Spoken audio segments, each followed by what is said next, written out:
এমন স্ত্রী হয়ে কি লাভ যে তার স্বামীর মনের অবস্থা বুঝতে পারে না। স্বামী যখন কথা কমিয়ে দেয় এবং চুপচাপ থাকে তখন তাকে বুঝতে হয় স্ত্রী মানে শুধু সংসার সামলানো আর পাশে ঘুমানো নয়। স্ত্রী মানে স্বামীর চোখ দেখে বুঝতে পারা যে তুমি কি ঠিক আছো। পুরুষ তখনই সব থেকে বেশি ভেঙে পড়ে যখন তার ভেতরের কষ্ট বা দুশ্চিন্তা কেউ বোঝে না। কেউ তো আমাদের বোঝে না, কারণ বাইরের পৃথিবীতে পুরুষ মানুষকে শক্ত থাকতে হয়, কিন্তু দিন শেষে সে তার নিজের ঘরে একটু বোঝাপড়া আর শান্তি খোঁজে। চলে একজন স্ত্রীর সবচেয়ে বড় দায়িত্ব শুধু সংসার করা নয়, বরং স্বামীর না বলা কষ্টগুলো অনুভব করা। এমন স্ত্রী হয়ে কি লাভ যে তার স্বামীর মনের অবস্থা বুঝতে পারে না।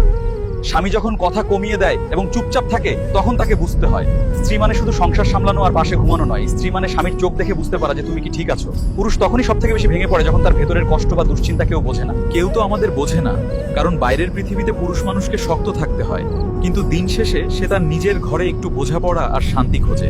চলে একজন স্ত্রীর সবচেয়ে বড় দায়িত্ব শুধু সংসার করা নয়, বরং স্বামীর না বলা কষ্টগুলো অনুভব করা। এমন স্ত্রী হয়ে কি লাভ যে তার স্বামীর মনের অবস্থা বুঝতে পারে না।